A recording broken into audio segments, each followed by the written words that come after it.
Today, if you wake up with a high fever, a brutal toothache, or a broken bone, your first instinct is to head to a pharmacy or call an ambulance.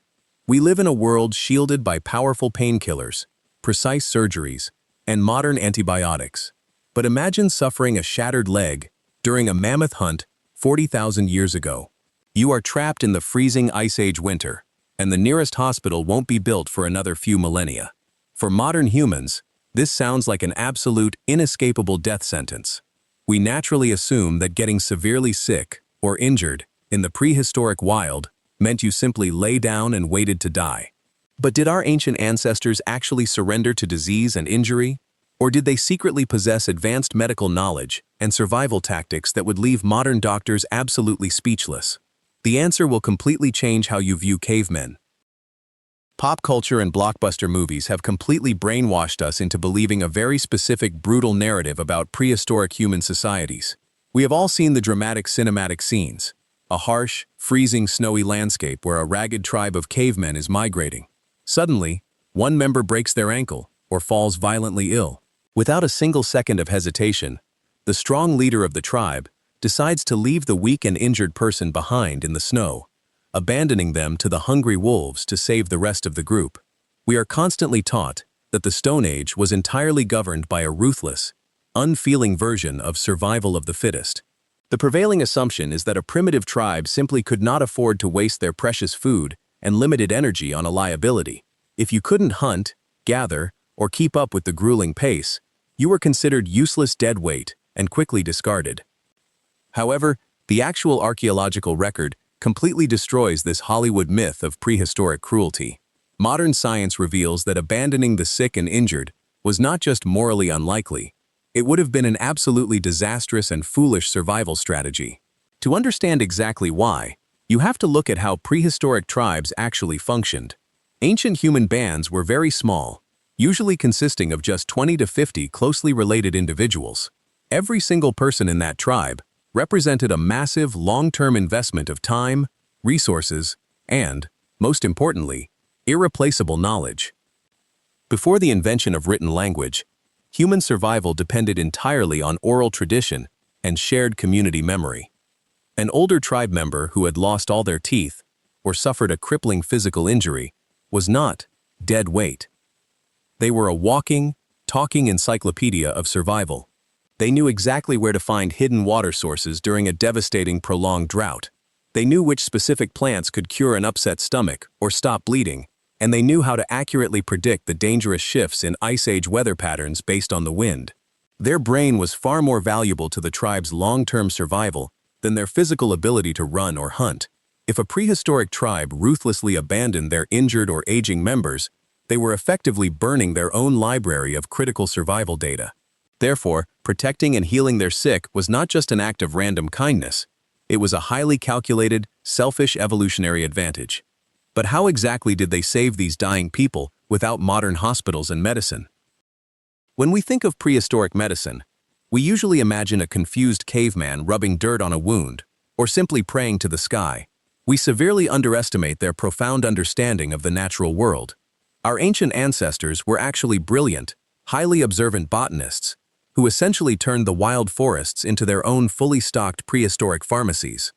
Because they spent their entire lives immersed in nature, they learned exactly how different plants affected the human body through thousands of years of careful trial, error, and shared generational knowledge.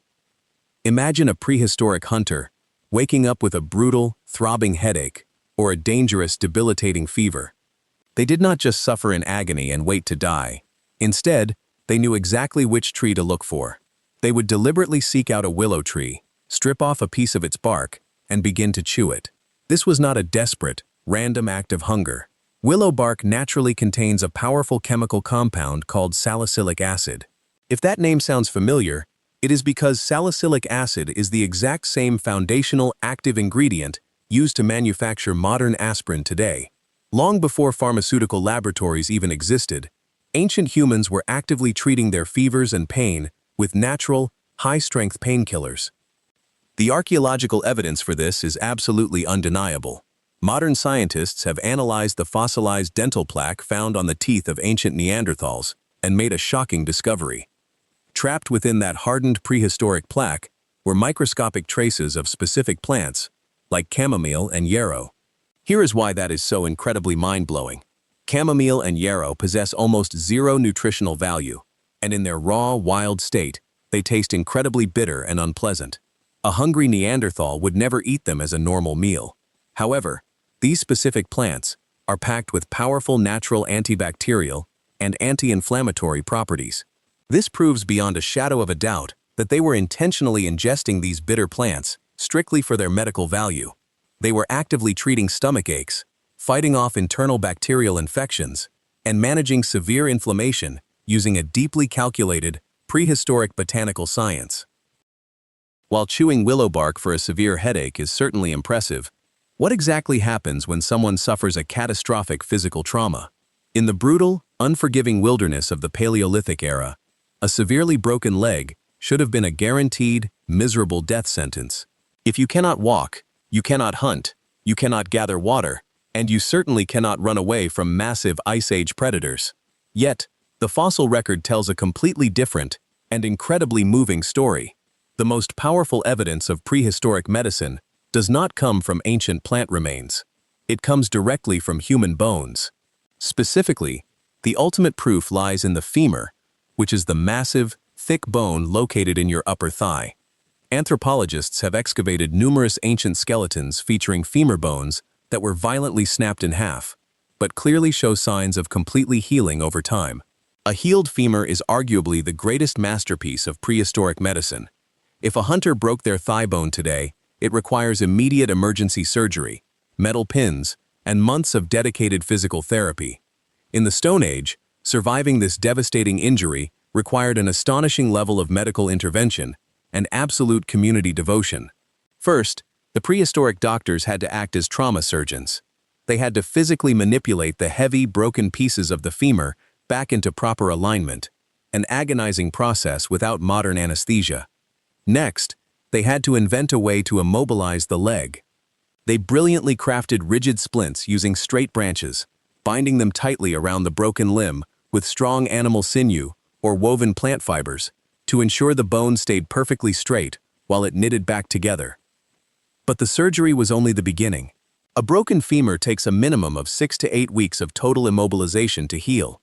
This means that for nearly 2 months, the injured person could not contribute a single thing to the tribe's survival.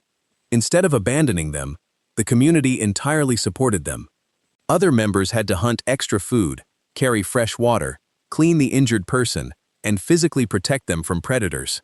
In some cases, tribes even carried these immobilized individuals on stretchers during seasonal migrations. The evidence of prehistoric care does not stop at broken legs. Archaeologists have found skulls of individuals who lived for decades after completely losing their eyesight, or skeletons of elderly members who had lost every single one of their teeth. These individuals could not chew their own food, meaning someone else in the tribe had to patiently pre-chew their tough meat and root vegetables just to keep them alive. These healed bones prove that prehistoric humans did not just possess advanced medical knowledge, they had profound, unwavering compassion.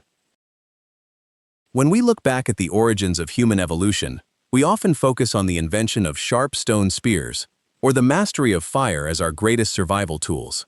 But the healed bones and fossilized plant medicines of our ancestors reveal a much deeper, more profound truth. The ultimate weapon that saved humanity from absolute extinction was not physical strength, it was profound compassion. Our ability to care for the sick, heal the broken, and protect the vulnerable is exactly what allowed our species to conquer the globe. We survived the brutal Ice Age because we decided that nobody gets left behind. Now, it is time for a very important modern medical disclaimer. While our ancient ancestors were absolute botanical geniuses, please do not go into the woods and start chewing on random tree bark the next time you get a fever. Modern medicine provides perfectly dosed, purified, and incredibly safe treatments for diseases. If you break your leg today, go straight to the hospital, and please, do not ask your friends to tie some branches to your leg. Leave the hardcore Paleolithic medicine in the past. If this video changed the way you view our incredible prehistoric ancestors, make sure to hit that like button and subscribe for more mind-blowing history myths busted.